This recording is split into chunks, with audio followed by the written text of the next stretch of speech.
Martin Luther King dedicated his life to love and to justice between fellow human beings. He died in the cause of that effort.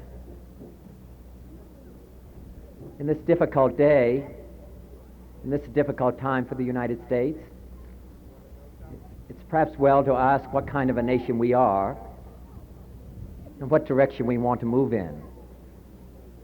For those of you who are black, considering the evidence evidently is that there were white people who were responsible, you can be filled with bitterness and with hatred and a desire for revenge. We can move in that direction as a country, in greater polarization, black people amongst blacks and white amongst whites, filled with hatred toward one another. Or we can make an effort, as Martin Luther King did, to understand and to comprehend and replace that violence, that stain of bloodshed that is spread across our land, with an effort to understand, compassion, and love. For those of you who are black and are tempted to be filled with hatred and mistrust of the injustice of such an act against all white people, I would only say that I can also feel in my own heart the same kind of feeling. I had a member of my family killed, but he was killed by a white man. But we have to make an effort in the United States.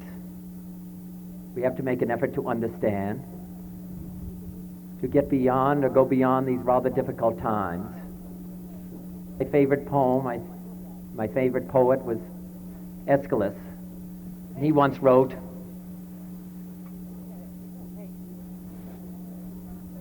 "Even in our sleep, pain which cannot forget falls drop by drop upon the heart, until in our own despair, against our will, comes wisdom through the awful grace of God."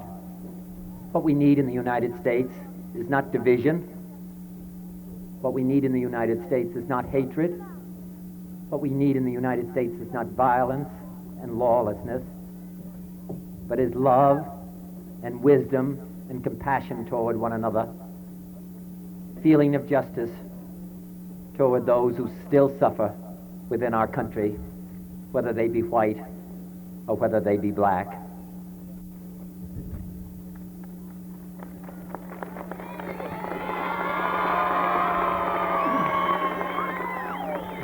I turn home to say a prayer for the family Martin Luther King, yeah, it's true, but more importantly to say a prayer for our own country, which all of us love, a prayer for understanding and that compassion of which I spoke.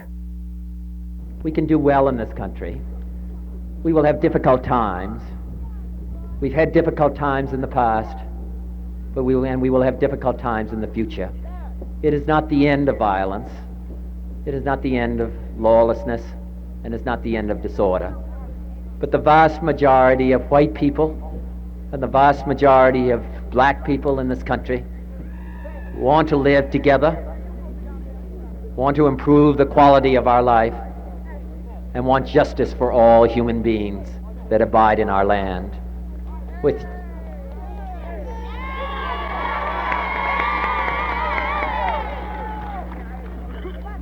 And what dedicate ourselves to what the Greeks wrote so many years ago, to tame the savageness of man and make gentle the life of this world. Let us dedicate ourselves to that and say a prayer for our country and for our people. Thank you very much.